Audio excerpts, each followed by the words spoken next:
What if one wrong number could change your entire life? Meris, a struggling single mother, is fighting every day to keep her newborn son alive. Hungry, desperate, and with no one left to call, she sends a message begging for $50. But it doesn't reach her brother. It lands in the inbox of Alex Albright, a billionaire CEO haunted by the loss of his wife and the emptiness of his wealth. What begins as a mistake turns into destiny. Hey everyone, welcome. We invite you to listen to our story. We hope you'll enjoy it. The city never truly slept. Even past midnight, New York pulsed with the restless hum of cars' sirens and the faraway echo of rain tapping against glass towers. In a small one-room apartment on the east side, a baby's cry broke through the noise, sharp, trembling, desperate. Meris Parker pressed her palm to her forehead, trying to steady her breath. The fluorescent light above flickered weakly, casting a pale glow on the cracked ceiling. She hadn't slept in almost 2 days. Her son Noah, barely 6 weeks old, was crying again, his tiny fists flailing his face red from hunger. The bottle beside her was empty. The last scoop of formula had been used that morning. She opened the kitchen cabinet, nothing left but a few cans of soup and stale crackers. Her chest tightened. Her next paycheck wouldn't come until Friday. Meris reached for her phone, her hands trembling.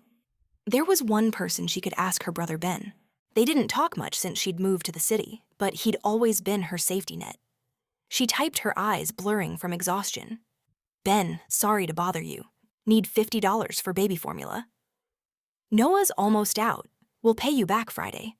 She hit send, then clutched Noah closer, rocking him gently as his cries softened into whimpers. But the reply came faster than she expected. A notification blinked across her cracked screen message, sent to +1917. Wait, that wasn't Ben's number. Her heart skipped. She'd entered it wrong. Oh no, she whispered. No. She tried to delete it, but it was too late. Somewhere across the city, inside the gleaming penthouse of Helix Tower, another phone buzzed on a marble desk. Alex Albright was halfway through reviewing a report when the vibration interrupted him. He rarely kept his personal phone nearby. It was a number known only to a few. He reached for it, expecting a message from his assistant. Instead, a small bubble appeared on the screen. Ben, sorry to bother you. Need $50 for baby formula. Noah's almost out. We'll pay you back Friday. He frowned. There was no Ben in his contacts. No one had ever texted him like that with such raw simplicity, such quiet desperation.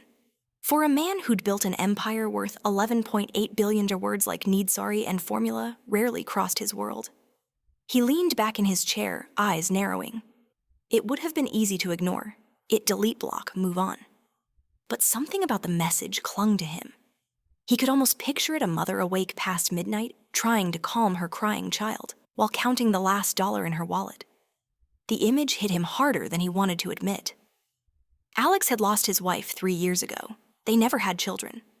Since then, he'd buried himself in work-building Helix Core into one of the most powerful biotech firms in the world. Success was his armor, but tonight that armor cracked. Without hesitation, he opened his Venmo app. He entered the unknown number, typed $5,000, and wrote, "Take care of Noah. You don't need to pay me back." He pressed send before he could question why. The notification tone startled Meris. She opened her phone expecting to see Ben's reply. Instead, her breath caught. "You've received $5,000 from Alex Albright." For a second, her mind refused to process it. She stared at the screen, at the name she didn't recognize, at the amount that made her dizzy. She thought it was a scam. It had to be. But then another message appeared. "Take care of Noah. You don't need to pay me back." She felt her knees weaken. She sank onto the couch, clutching Noah tightly. "Oh God," she whispered. Tears blurred her vision. "Who are you?" Her phone buzzed again, this time, a delivery confirmation.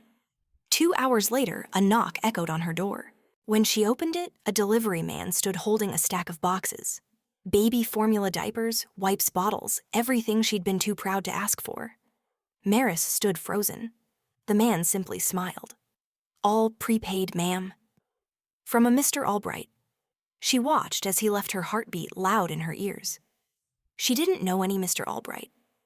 But somewhere inside, gratitude swelled alongside confusion. Whoever he was, he had saved her son that night. She didn't text him back. She didn't dare. But the next morning, she wrote an email to Helix Core, the sender's domain name she found through his profile. She wanted to thank him properly, at least once. "Mr. Albright, I'm sorry for the accidental message. I never meant to bother you. Your kindness saved my child. I don't know how to thank you, but please know that I'll pay it forward someday. Meris Parker." She hit send, never expecting a reply. Alex read her email 3 times. There was something about the way she wrote sincere, unpolished, yet strong. He clicked her name, found a small LinkedIn profile, research assistant Novigan Labs, background in biochemistry. He smiled faintly.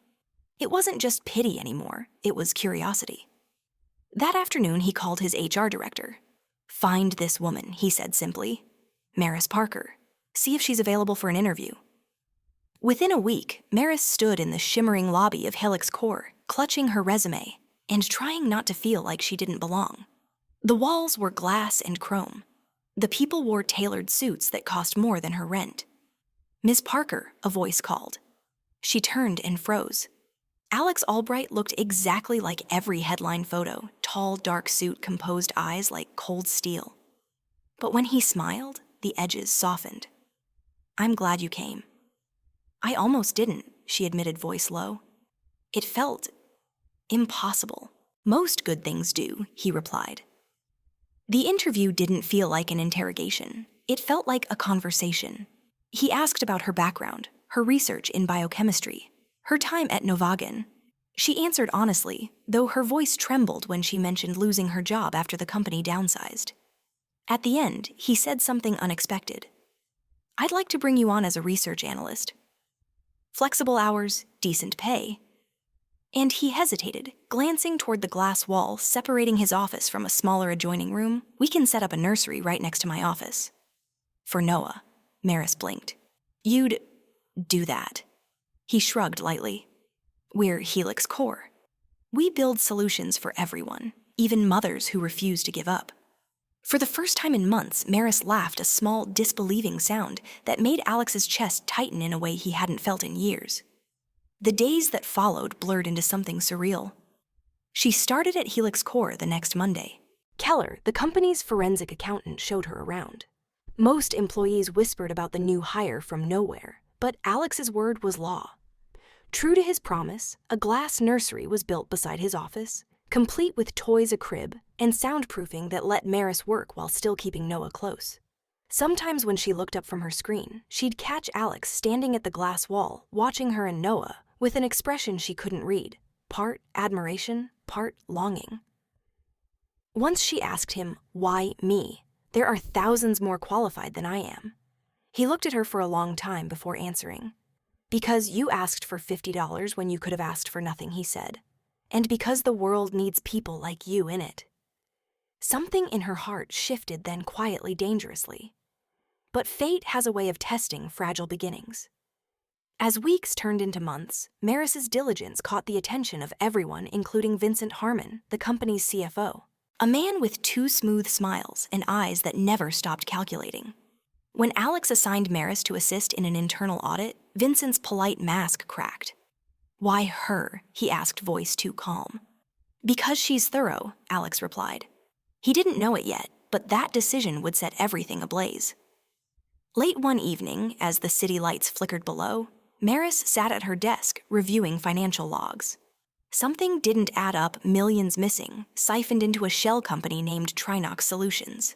She felt her pulse spike. She cross-checked the files, traced the authorizations. Every trail led back to one name, Vincent Harmon. Meris stared at the screen, her heart pounding. Outside, thunder rumbled and rain began to fall against the glass. Fate, it seemed, wasn't done with her yet. The elevator doors slid open with a soft chime, revealing the glistening heart of Helix Core headquarters, a world of glass, steel, and quiet ambition. Meris held Noah in her arms, the baby's soft breath tickling her collarbone, while her other hand gripped a folder containing her modest resume. Her stomach churned with anxiety. Just days ago, she had been begging for $50 to buy baby formula. Now she was about to meet one of the most powerful men in America. The receptionist smiled politely, but looked mildly startled when she saw the infant. "You're here to see Mr. Albright?" "Yes." "He invited me personally," Meris replied, her voice trembling slightly. She was ushered into a waiting lounge, minimalist, luxurious, almost intimidating. A wide window revealed the skyline of San Francisco, shimmering beneath a pale morning sun. Noah whimpered softly. Meris rocked him, her nerves wound tight. "What am I even doing here?" she thought. "I'm nobody." Then the door opened. Alex stood there in a tailored charcoal suit, his presence quiet but commanding. His eyes softened the moment they fell on her, or perhaps on the baby nestled in her arms. "Meris," he said, his voice like velvet wrapped around steel. "I'm glad you came." She rose quickly, nearly spilling her folder. "Mr. Albright, thank you for seeing me." "I didn't expect Alex," he corrected gently. "And you don't owe me thanks." For a fleeting moment, silence filled the space. The air between them carried an almost fragile stillness, a connection neither could explain. In his private office, a place of dark wood glass panels and muted light. Alex watched as Noah slept in the carrier by the sofa. Meris sat opposite him, trying to appear composed. "I read your background," Alex said, fingers steepled thoughtfully. "Biochemical research, internal auditing at Novagen before the layoffs." Meris nodded. I left when I got pregnant." "Things didn't exactly go as planned." Alex smiled faintly. "They rarely do." He leaned forward, his tone shifting, businesslike yet warm. "There's a position at Helix Core that might fit your skill set, internal compliance auditing. Temporary at first, but with potential for more. The pay will be enough to keep you and Noah comfortable." Meris blinked. I don't have childcare. I can't leave him alone." "I know," Alex said simply. "That's why I had a nursery prepared next to my office." She froze. "You... what?" "Call it a practical solution," he said, almost teasingly. "I figured a woman brave enough to ask a stranger for help deserves a fair chance to start over." Meris didn't know whether to laugh or cry. Gratitude, disbelief, fear, all tangled inside her. "Why are you doing this, Alex? You don't even know me." He met her gaze, steady and unreadable. "Because I do know what it's like to lose everything." Days turned into weeks. Meris found herself adapting to life at Helix Core, the rhythm of reports meetings and late-night analyses. She worked quietly but efficiently, earning respect from her small team. Meanwhile, Noah became something of a mascot, giggling at passers-by from his glass-walled nursery, melting even the sternest executives. Alex would often stop by unannounced sometimes to check on progress, sometimes to bring coffee, sometimes for no reason at all. Each visit stirred something confusing inside Meris' admiration, gratitude, and something deeper she dared not name. One afternoon, as sunlight slanted across the floor, Meris noticed him watching her. "Is there something wrong?" she asked, half nervous. Alex smiled. "Just thinking. I don't remember the last time this office felt alive."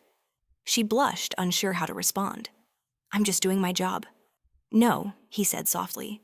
"You're doing more than that." For a long moment, their eyes met, and in that silence, something unspoken bloomed. It began with a spreadsheet. Meris had been assigned to cross-verify internal supplier invoices. The numbers didn't add up, small discrepancies at first, then larger ones until the inconsistencies became impossible to ignore. She traced the payments back to a shell company, Trinox Solutions, supposedly a minor vendor. But its listed address led nowhere, and its invoices matched none of the official purchase records. Her instincts screamed fraud. Late that evening, as Noah slept in his crib beside her desk, Meris knocked on Alex's door. He looked up from a pile of reports, surprised. "Still here, I found something," she said quietly, sliding the folder toward him. Her fingers trembled as she pointed out the highlighted figures. "These payments, millions, maybe more, funneled through a fake vendor. It's buried under R&D expenses." Alex's brow furrowed. "Who authorized them, CFO Vincent Harmon?" Silence. Heavy. Unyielding. Vincent had been with Helix Core for nearly a decade, a man Alex trusted implicitly. Alex exhaled slowly. "You're certain?" Yes, Meris said. But if I'm right, this isn't just negligence, it's embezzlement. He leaned back, eyes distant processing. If you're right, exposing, it could shake the entire company. Meris swallowed hard. What do you want me to do? Alex's gaze returned to hers, sharp yet steady. Find proof. Quietly. They worked in silence after hours. Alex brought in Keller, a forensic accountant with a reputation for exposing corporate frauds. The three of them met in Alex's office under the pretense of reviewing quarterly budgets while secretly tracing digital logs, device IDs, and encrypted transfers. Every night, the web grew darker. Meris watched Alex transform the gentle, reserved man, replaced by a ruthless strategist. Yet when he looked at her, the warmth returned. He made sure she ate, slept, smiled. Sometimes he would pick up Noah and rock him gently while Meris worked at her computer.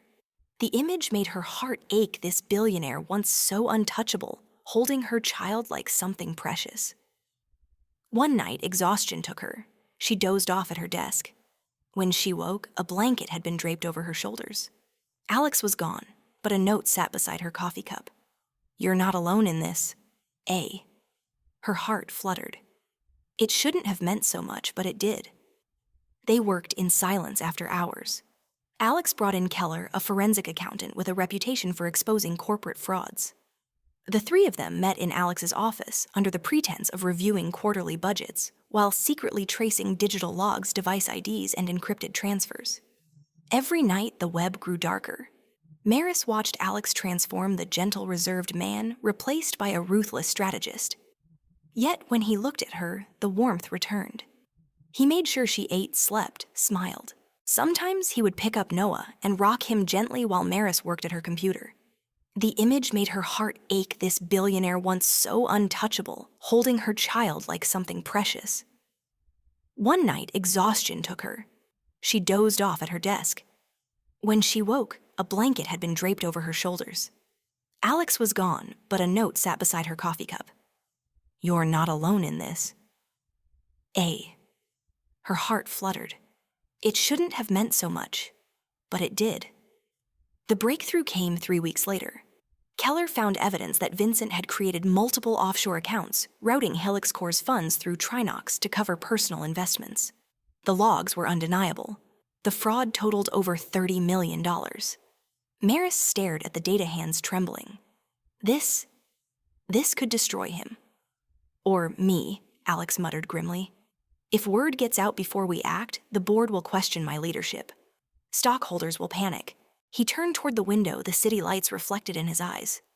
We need to move carefully. That night, as thunder rumbled over the bay, Alex and Meris sat across from each other, the air charged with tension. If this goes wrong, she whispered, we could both lose everything. Alex looked at her, really looked, and something in his expression broke the wall between them. Then we'll face it together. The storm outside crashed against the windows. Inside, a different storm had already begun. The next morning, Vincent called an emergency meeting. His voice, once smooth and confident, carried a strange edge. I've been informed there's an internal audit being conducted without my knowledge, he said, eyes flicking toward Meris. Is that true? The room went silent. Alex's tone was calm but firm. Routine compliance. Nothing more. Vincent smiled coldly. Of course, routine. But his eyes said otherwise, sharp, suspicious, dangerous. Later that day, Meris found a note slipped under her keyboard. Stop digging, or I'll make sure you regret it. Her breath hitched. Someone knew. And for the first time, she realized she wasn't just fighting numbers on a screen anymore. She was in the middle of a war. The morning after the note arrived, Meris couldn't shake the feeling of being watched. Every shadow in the glass corridors of Helix Corp seemed to stretch toward her. Every conversation hushed the moment she entered the room. The city beyond the skyscraper glowed in a winter haze, but inside her chest, fear burned cold. She didn't tell Alex at first. She told herself it was because he already carried too much weight, the company, the scandal, the ghosts of his past. But deep down, she was afraid of what it would mean if he knew. Afraid that by being close to him, she had made herself a target. That evening, as she packed up her laptop, Alex appeared in her doorway. You're leaving early? It's almost 9, she said with a tired smile. Noah's been with the sitter since morning, he frowned. You look pale. Are you sleeping at all? I'll manage. She hesitated, then added softly, Alex, if something happens, if this investigation turns dangerous, he stepped closer, then it'll be my job to protect you. His words were steady, but his hand trembled when he reached to tuck a loose strand of hair behind her ear. The simple gesture nearly undid her. For a moment, the world outside their glass walls disappeared, just his breath, her heartbeat, and the faint hum of the city far below. By the next week, everything was unraveling. Vincent had grown bolder. He intercepted emails, questioned staff, even visited Meris's workspace under the guise of routine checks. His smiles were poisonous. One afternoon, he cornered her by the elevators. You think you're clever? He murmured, his tone sharp as glass. Whatever fairy tale you're spinning with Alex, it ends now. You've gone too far. She stared at him, refusing to flinch. You stole from the company. I'm just doing my job. Vincent's grin widened. Then maybe it's time someone audits your relationship with the CEO. You think people won't believe you traded favors for privilege? The accusation hit like a slap. Before she could respond, the elevator doors opened, revealing Alex himself. His eyes took in the scene in a heartbeat. Vincent's smugness, Meris's clenched fists. Problem? Alex's voice dropped into ice. None at all, Vincent said smoothly. Just discussing professional boundaries. Then keep it professional, Alex said. His gaze lingered on Meris, a silent question in his eyes, but she shook her head. Not here. The next day, the press hit. Helix Core CFO under suspicion of fraud anonymous insider claims cover-up. The article spread like wildfire. Reporters camped outside the headquarters, investors demanded answers, and the board summoned Alex for an emergency meeting. Inside the boardroom, the air was electric with accusation. Who leaked this one? Director barked. We're hemorrhaging millions in stock value. Alex stood at the head of the table, calm but pale. The investigation was internal. Only 3 people knew the details: myself, Meris, Quinn, and Keller. Vincent leaned back in his chair, feigning concern. Or perhaps the young lady had motives. I hear she's been spending quite a bit of time in your office. A ripple of whispers. Meris felt every pair of eyes turn toward her like knives. That's a lie, she said, voice trembling. I did my job, nothing more. Vincent smirked. Then why does your name appear on the secure logs that accessed my financial records? A convenient coincidence. Alex's gaze snapped to him. You planted that. Vincent only shrugged. Prove it. The meeting dissolved into chaos. When it ended, Alex caught up with her in the corridor. Meris, listen to me. Don't come in tomorrow. I'll handle this. No, she said firmly. I won't hide. If we give in now, he wins. Meris, her voice broke. You said we'd face it together. Don't take that away from me. He hesitated, then nodded once. Together, then. 2 nights later, a storm rolled across the bay, lightning slicing through the clouds. Alex's penthouse glowed faintly against the dark skyline, a refuge of glass and warmth. Meris stood by the window, Noah asleep in his bassinet beside her. Alex poured coffee, his shirt sleeves rolled up, exhaustion etched into his face. Keller arrived shortly after, laptop in hand. We found it, he said, setting it down. Vincent's been routing communications through a ghost server same device ID that accessed Meris's account. So, he framed her, Alex muttered. Exactly. And he's transferring the last of the stolen funds tonight. Meris's pulse quickened. Can we stop it? Keller nodded. If we intercept the data in real time, yes. But we'll need access from inside his office. I'll go, Alex said immediately. Meris shook her head. He'll expect you. Let me. Absolutely not, Alex snapped. He's already targeted you once, which is why he won't think I'll come back, she argued. I know the system. I can reroute the log encryption from my terminal. Keller hesitated, then looked at Alex. She's right. She's the only one who can pull it off. Alex exhaled, running a hand through his hair. Fine, but I'm coming with you. The building was nearly empty when they arrived. Rain lashed the windows, thunder grumbled in the distance. The hum of the servers echoed like a heartbeat through the quiet halls. Meris slipped her ID into the reader. The door clicked open. 15 minutes, she whispered. That's all I need. Inside Vincent's office, the air smelled faintly of cologne and deceit. She slid into his chair, fingers flying across the keyboard. Lines of code scrolled rapidly. Keller's voice crackled through the earpiece I'm in. Keep the connection stable. Alex stood by the door, every muscle-taut eyes scanning the corridor. Lightning flashed, and suddenly footsteps echoed. Vincent, he stepped into view, umbrella, dripping, a gun glinting under his coat. I had a feeling I'd find you here, he said coldly. Alex always the hero, and your little accomplice still playing detective. Alex moved in front of Meris instinctively. Put it down, Vincent. It's over, Vincent laughed. Over. You think I'll let you destroy me? I built this company's empire while you were too busy pretending to be a saint. By stealing from it, Alex said. Vincent's finger tightened on the trigger. You won't live to prove that. The world seemed to freeze. And then a sound. A voice crackled through the intercom security breach on floor 21. Units dispatched. Vincent's eyes flicked toward the camera. Too late. Keller had already triggered the alarm. Alex lunged forward. The gun went off. The sound shattered the silence. Meris screamed. For a heartbeat, everything blurred the smoke. The flash, Alex's body twisting as he shoved her to the floor. Then came the sirens. He didn't die. The bullet grazed his shoulder deep enough to bleed shallow enough to survive. Vincent was arrested before dawn, caught with his offshore accounts exposed, his devices confiscated. The scandal hit every major network, but this time, Helix Core stood firm. Alex faced the press with quiet dignity, naming Meris as the whistleblower who had saved the company from collapse. Meris watched from the back of the conference room, tears stinging her eyes. He looked so calm, so untouchable, yet when his gaze found hers across the crowd, something unspoken passed between them. Gratitude, admiration, something far more dangerous. Weeks later, when the chaos finally settled, Meris was offered a new position, head of internal audit. The salary was more than she'd ever imagined. She moved into a small apartment overlooking the bay, bought Noah new clothes, new toys, a crib that didn't creak. But at night, she couldn't sleep. Every memory of Alex lingered, his hand on hers, his voice in the dark, the way he'd said together and meant it. She missed him more than she dared admit. Then, one Friday evening, the doorbell rang. She froze.